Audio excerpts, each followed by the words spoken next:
Está na hora de abrir a mente para saber mais. Vem aí, Unicultura! Olá! Hoje vamos falar sobre a sétima arte, o cinema.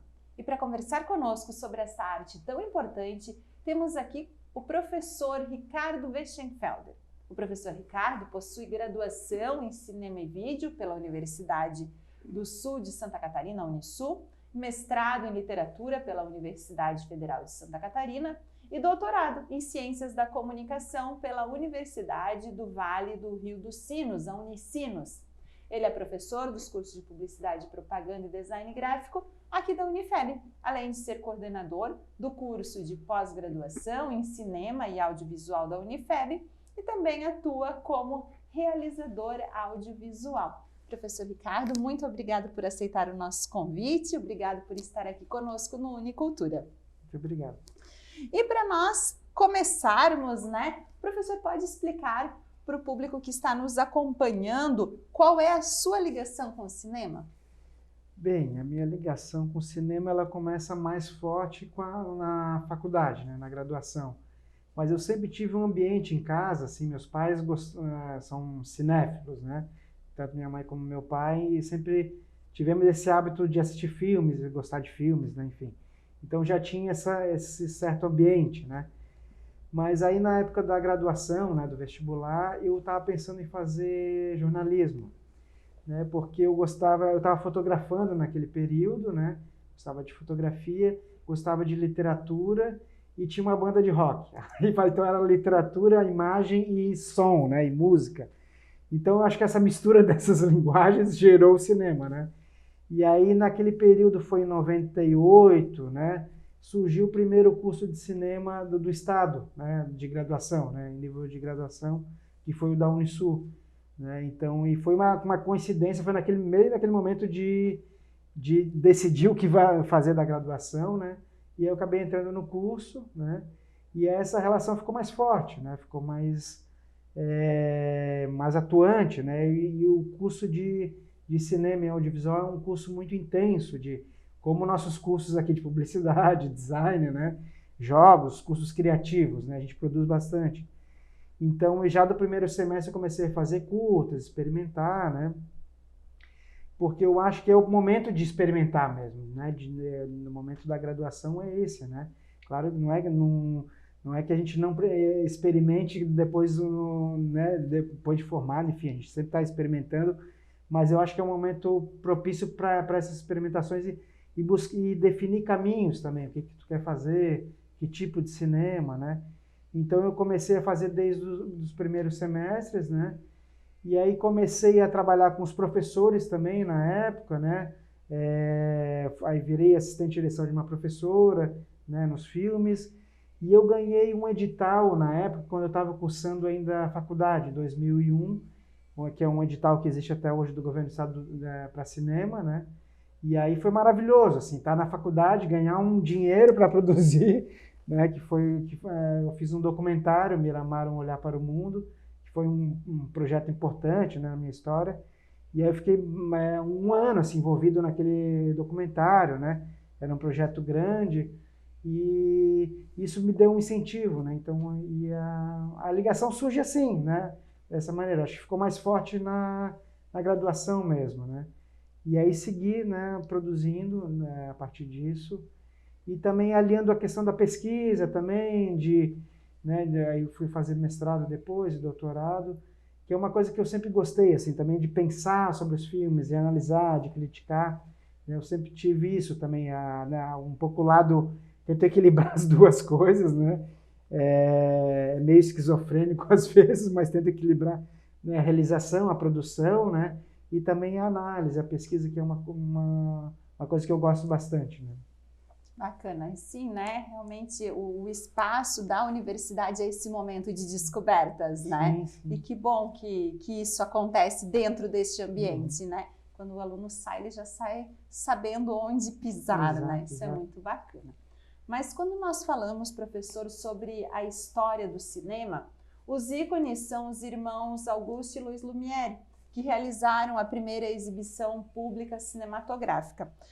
Professor, pode nos falar brevemente sobre como que essa indústria evoluiu, né, das primeiras imagens do cinema mudo até as superproduções que nós temos hoje em dia? Sim. O cinema, ele começa, os irmãos Lumière eram cientistas, né? Eles não eram artistas, cineastas, né? O cinema surge no campo da ciência, a partir da invenção da fotografia, né, ali em 1826, 27, os cientistas que queriam fazer uma mágica, botar a imagem em movimento. Então, vários cientistas, o Thomas Edison também entrou nessa história, nessa corrida científica, e os irmãos Lumière conseguiram fazer essa câmera que filmava, né, imagens em movimento. E aí eles começaram a exibir nos cafés, não existiam cinemas como a gente conhece hoje, né?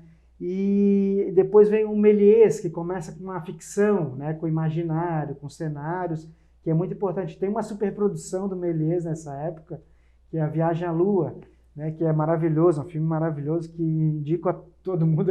Hoje ainda tem um frescor, assim, uma magia. E ele foi produzido em 1902, e era uma superprodução para a época, cenários, multifigurante. É a primeira ficção científica do cinema, né? E esse foi o início do cinema. Depois tem o cinema clássico, que foi a construção dessa linguagem, né? Que é um momento muito bonito do cinema, que é uma coisa que acontece com as linguagens que estão se formando, né? Que a gente viu com a internet também, né? A gente acompanhou esse processo, né? Tanto os criadores quanto o público vão se alfabetizando nessa linguagem, né? No cinema aconteceu isso também, que é maravilhoso, assim. E eu acho muito bonito isso, porque tanto os diretores, os cineastas estavam experimentando e construindo essa linguagem, que era uma linguagem nova, e o público também aprendendo, né? Então é uma coisa dos dois lados juntas, né? Que existe só em alguns casos, quando essas linguagens surgem, né? Novas, né? Um novo alfabeto, uma nova comunicação, uma nova expressão, né? E aí eu não vou, desculpa falar demais sobre isso, mas assim, o cinema clássico surge com essa ideia de mais uma linguagem, que é o que a gente conhece hoje, né? Organizar essa linguagem.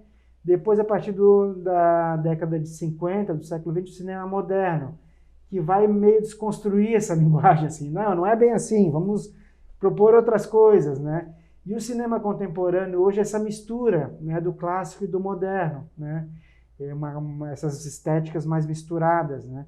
E eu acho que essas superproduções de Hollywood, as pessoas se cansaram um pouco, né, de explosões, de muita pirotecnia, muitos efeitos especiais, e eu acho que essas séries do Netflix, elas são um retorno às histórias, à dramaturgia, sabe? As pessoas estavam com essa ausência de histórias, nessa falta de histórias, né? Eu acho que esse fenômeno do streaming hoje é um pouco isso, assim, a humanidade está precisando voltar a contar histórias, sabe? E ouvir histórias, né? A gente precisa disso, né? E eu acho que é um cansaço mesmo, né? Porque o Hollywood ficou muito tempo nessas explosões, né? Ação, carro explodindo, aviões, né? Essa coisa que é demais, e eu acho que cansou, né? Eu acho que esse fenômeno mais recente das séries, eu acho que é um pouco retorno a essa atuação, a história, a dramaturgia, né? Eu acho que é muito importante, né? Que é um bom sinal. Né? É a evolução, né? Como o professor comentou antes, né? Essa linguagem vai mudando também Sim. com o tempo. Ela muda com a sociedade, né? Isso que é legal. A arte tem isso, né? A arte e a linguagem fica viva, né? Não é aqui terminou, não. Ela é um reflexo da sociedade. Né? Isso é muito bacana.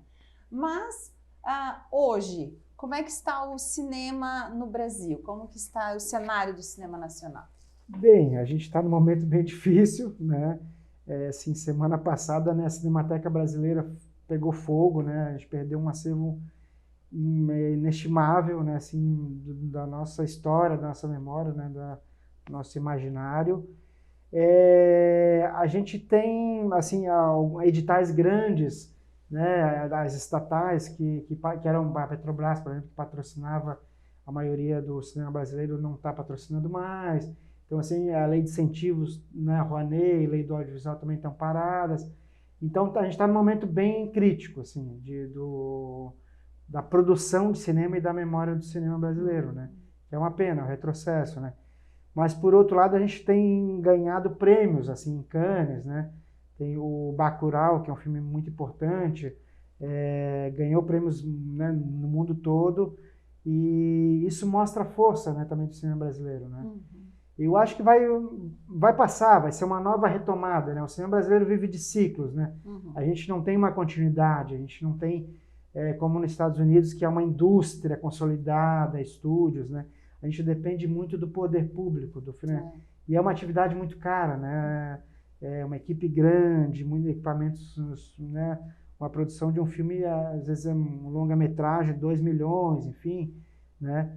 Um longa-metragem ainda barato, né? Então é uma produção muito cara, né? Mais do que uma literatura, teatro, né? Ou artes plásticas, então tem isso, né? Mas eu acho que vai retomar, vai ter uma retomada em algum momento, isso é importante. São esses ciclos, né? Isso. Uma hora alavanca de novo, né? Mas se a gente voltar aqui para o nosso cenário estadual, né? Há produção de cinema em Santa Catarina? Sim, sim. E muito boa e muito grande, né? A gente também, é a mesma coisa do cenário nacional, né? O Santa Catarina teve na década de 50, ali do século XX, o Grupo Sul, que era um grupo de modernistas, naquela ideia da Semana de 22 em São Paulo, né? Que eles se aventuraram a fazer o primeiro longa-metragem catarinense, O Preço da Ilusão, em 58, né? Foi uma aventura. E eles fizeram o primeiro filme catarinense, né? Depois, na década de 70, teve um grupo mais ligado à UFSC, mais experimental, né? De um cinema mais moderno, mais experimental. E na década de 80 surge um grupo, Maia, com a Cinemateca Catarinense, que começa a produzir mais regularmente, né? Que é um grupo que continua ainda, né? O Zeca Pires, a Maria Emília, o Chico Faganello, são cineastas que a gente chama da velha guarda do cinema catarinense, né? E continuam produzindo. E aí surgiram os cursos de cinema também, né? Da Unisul, da UFSC. Isso é muito poderoso, né? Para produção, né? A gente tem aumentado bastante. E com esse prêmio que eu falei, que é o Prêmio Catarinense de Cinema também, que acontece, né, todo ano, né? Às vezes é uma luta também, mas acontece todo ano, então ele impulsiona essa produção, né? Então existe, e é uma produção muito boa. Que bacana, né? Quem não conhece, então está convidado aí a pesquisar, a conhecer, né, o nosso cinema estadual. Mas nós formos falar agora da nossa cidade. Aqui em Brusque também se produz cinema? Também. A gente está, eu acho que desde 2013, assim, aumentou bastante, né? A gente conseguiu sair, Brusque tinha um perfil no audiovisual muito ligado à publicidade, né? As empresas, né? O audiovisual corporativo, né? E aí, assim, algumas produtoras, algumas experiências surgiram, né? Foram surgindo no sentido de um cinema mais autoral, né? Mais artístico e cultural, enfim. A Prime fez documentários, né? A Café Preto Filmes também surgiu, que documentários importantes, ficção também. A Griot Filmes também tem um lado mais publicitário, mas tem um lado mais de um cinema mais autoral, né? Eu tive uma experiência em 2016 com o Coletivo Hiato. A gente tinha uma turma que nós ficamos um ano estudando cinema e produzimos um filme, né? Que foi exibido nos cinemas da cidade. Então, essas pequenas experiências eu acho que foram importantes, né? E a gente está num momento bom, assim. Eu acho que um bom sinal do audiovisual de Brusque é que no edital da Aldir Blanc, né? Que nós tivemos no ano passado, a única categoria, né, exclusiva foi do audiovisual, que teve 4 prêmios, né? Então isso é um bom sinal, um bom indicativo que tem uma demanda, né? E os filmes estão conseguindo ser exibidos, né? E saindo da cidade, isso que é importante, né? Eu estou com um curta que nós gravamos aqui em Brusque, que está participando em vários festivais no Brasil, a Café Preto também, enfim. Então os filmes estão sendo vistos, né? Isso é importante. Sim, e o bacana é que a comunidade consegue ir ao cinema para assistir uma produção feita aqui, né? Isso é muito raro uma cidade ter, isso é a parceria que a gente tem com o Cinegrac, é incrível, assim. É muito raro uma cidade que, né, a população vai no cinema e vê um filme produzido pela própria cidade, né? Isso é incrível, é muito bom. Muito bacana, a gente tem que estar sempre incentivando mesmo essas iniciativas, né? Mas, professor, para quem não conhece, né, existe diferença entre cinema e produção audiovisual? Bem, hoje virou tudo audiovisual, né? Assim, a partir da década de 90, né? O áudio virou tudo audiovisual, porque com a informática, né? Com o cinema indo para o computador, para o celular, né? A internet, enfim, tudo vira audiovisual, né? Então a gente, né? Um campo mais amplo, né? O cinema a gente fala e se refere ainda ao cinema analógico, né? Que era em película, né? Mas mas não foi o fim do cinema, né? O cinema se atualizou, ele se renovou nessas novas mídias, né? Isso que é importante, né? Quando surgiu a televisão, enfim, você fala, não, vai acabar, né? O teatro vai acabar, né? Essas linguagens, elas não acabam, elas se renovam de uma certa forma, né? E com o cinema aconteceu isso, né? Mas hoje é tudo audiovisual, né? A gente tem essa multiplicação de telas, né? Que a gente fala que é o cinema expandido, não é mais só o cinema na sala de cinema, né? Ele está em todos os lugares, né? E isso é bom também. E a produção está mais fácil, mais barata, né? Com as câmeras digitais. Antigamente poucas pessoas conseguiam produzir cinema, né? Tinha esse distanciamento, né? Hoje o material, né? A produção, a ferramenta de produção é muito mais acessível, barata e fácil, né? Isso é muito bom, por isso que aumentou muito a produção, né, do audiovisual brasileiro, né, e mundial. O que torna também o acesso à população também mais fácil, né? Que há pouco tempo não era tão acessível, né, professor? Agora a gente já tem isso muito mais acessível. As pessoas começam a se ver mais, né? E essa possibilidade de produzir também é importante, né? Existe um distanciamento que está mais próximo hoje, né? Professor, e existe uma forma de ver e de consumir cinema e produtos audiovisuais? Bem, essa pergunta é difícil. E o que eu sempre falo para os alunos, assim, principalmente os alunos dessa nova geração, né? Eles estão muito acostumados com o audiovisual, né? Para eles é muito presente, eles já nasceram nesse ambiente da internet, né? Celular, enfim, o estímulo audiovisual é muito intenso, né? Ele já tem isso muito fácil, né? O que eu tento fazer nas disciplinas é eles criarem um certo estranhamento, né? Porque eles conseguem se deslocar, né? O olhar, não fica, porque eles acham que é natural, que aquilo é uma geração espontânea, né? Que não existe uma produção, que não existe um pensamento, não existe, né, uma construção de linguagem. Então, tentar estranhar mesmo esses materiais, né? Por que é assim? Por que a câmera está assim? Por que a luz é assim? Por que as cores são assim? Né? Por que a edição é dessa forma? Então, acho que cria esse olhar mais crítico, né? E eles vão produzir com mais consistência, né? Com mais crítica, né? Por isso, eu acho que nesse momento que a gente está vivendo o audiovisual, eu acho que é importante fazer isso, né? Esse processo de desnaturalizar, né? E está tão presente na vida deles, no celular a todo momento, né? Então é importante eles pararem, né? Eu tinha uma professora do doutorado que falava isso, de secar o material, tu tem que parar e dissecar, né? O que está acontecendo aqui, né? Fazer um processo quase cirúrgico mesmo, para entender como é a construção, né? E a partir dessa desconstrução pensar melhor, né? Eu acho que dá com mais consistência para quando eles forem fazer os produtos deles, né? As obras deles, né? Sim. Mas vamos então conferir alguns trechos de trabalhos produzidos pelo professor Ricardo. Vamos acompanhar? Vitor, é isso, né? Nos próximos dias entraremos em contato com o senhor sobre a vaga. O senhor tem algum número de telefone? Não? Ok, não tem problema, nós enviaremos um comunicado à sua casa. Muito obrigada, boa sorte.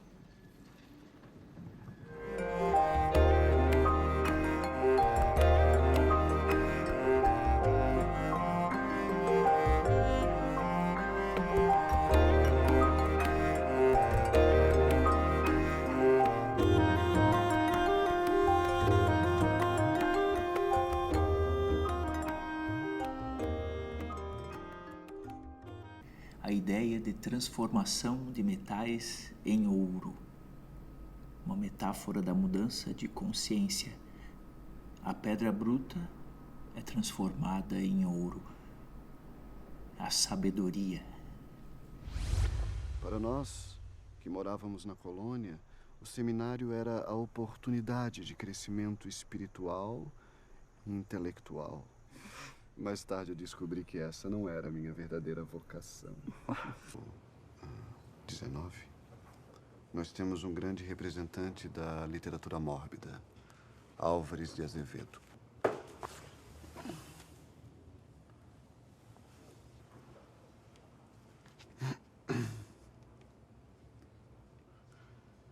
Ele é o poeta da dúvida existencial, da melancolia e desespero, e da obsessão pela morte.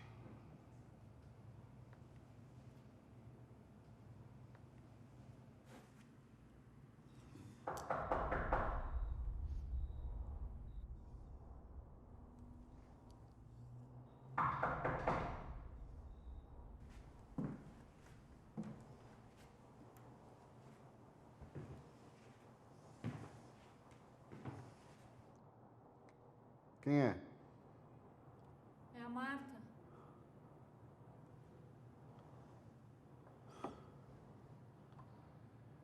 Edgar, sou eu da biblioteca. Lembra?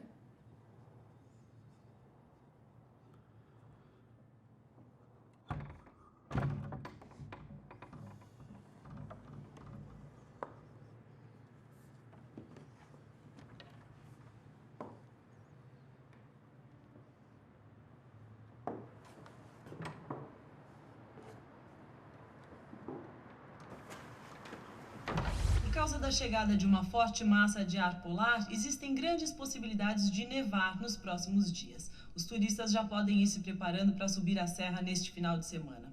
Ela teve que ficar no hospital com ele. Mas amanhã ela vem, com certeza.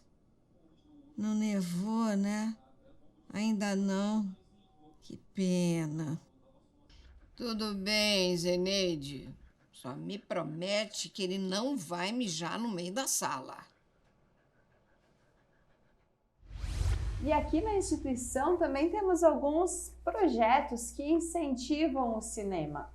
No curso de Publicidade e Propaganda, por exemplo, existe o Galo de Gala. Esse ano nós teremos mais uma edição deste projeto. Se tiver a oportunidade, acompanhe. Dia 10 de julho é o Dia da Pizza. A data foi instituída pelo secretário de Turismo, Caio Luiz de Carvalho, em 1985.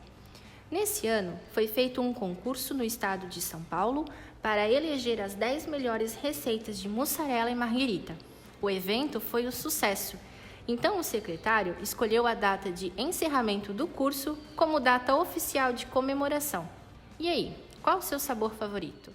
Este semestre, os calouros de Publicidade e Propaganda foram convidados a pensar, pesquisar, criar, gravar e editar um vídeo sobre arte e cultura. O vídeo de hoje é das acadêmicas Isabelle Demétrio e Maiara Miller de Souza. Elas vão falar sobre a adaptação dos livros para filmes. Vamos conferir o resultado? Oi pessoal, tudo bem? Eu sou a Isabelle e essa é a Maiara. Oi gente! E hoje começa mais um Difere News. Bom, e hoje a gente vai comentar sobre 3 adaptações de livros para o cinema com diferenças. Deixando claro que os 3 filmes citados são consideradas boas adaptações. Roda a vinheta.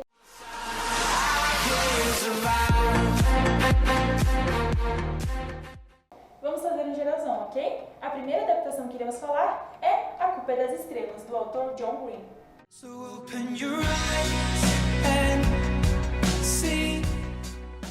Tanto no livro quanto no filme é relatada a história de Gus e de Hazel, que são 2 jovens que se conhecem em um grupo de apoio destinado a pessoas com câncer. Lá, ambos se apaixonam e acabam engatando um relacionamento. Mesmo sendo uma adaptação, o longa conta com diferenças da história original. Um exemplo disso é que no livro é mencionada a melhor amiga de Hazel, a Caitlin. Já no filme, a garota nem sequer existe. Outra curiosidade bem interessante é que Isaac, amigo de Gus e de Hazel, no livro é relatado como um garoto alto de cabelos loiros, longos e lisos. Já no filme, ele é relatado como um garoto alto de cabelos curtos e castanhos. Outra coisa é que no livro é mencionada a ex-namorada de Gus, Caitlin. Já no filme, a garota também não é mencionada. A próxima adaptação que iremos comentar é um romance clássico e muito conhecido, Como Eu Era Antes de Você.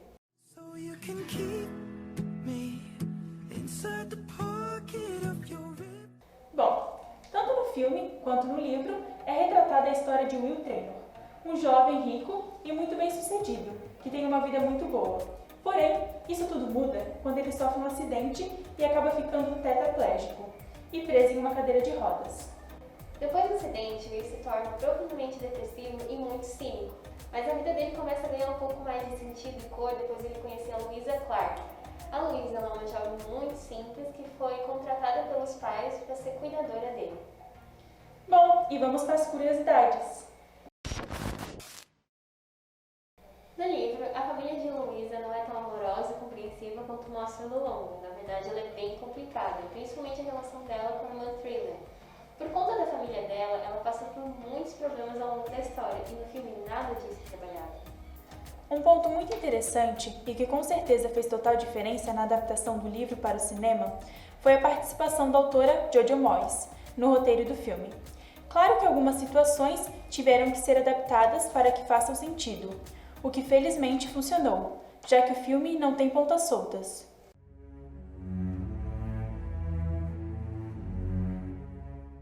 O filme de 2007 é protagonizado por Will Smith e baseado no livro Eu Sou a Lenda, de 1954, escrito por Richard Matheson, muito aclamado pela crítica e pioneiro no gênero de apocalipse. Robert Neville é a única pessoa na Terra não afetada por um vírus letal criado pelo homem que dizimou quase toda a população mundial. Neville tenta entender o motivo de ser imune ao vírus enquanto procura por outros sobreviventes. O filme e o livro possuem diferenças bem perceptíveis. Uma delas é que na obra original, os infectados são uma versão dos vampiros modernizados. Já no filme, são uma espécie de zumbis. Outro ponto muito interessante é que no filme, Robert é tenente-coronel virologista, em busca da cura para esse vírus. Já no livro, ele não é tenente nem virologista, ele está apenas em busca de sobrevivência. A gente também pode observar que a obra original ela trazia uma visão mais filosófica. Já o filme, ele traz uma visão mais heróica. É claro que todas as adaptações sofrem mudanças, mas a essência desses permaneceram. Então, galerinha, chegamos a mais um final de Difere News. Mas, gente, nada de ficar triste, né? Esperamos que tenham gostado. Até a próxima! Até!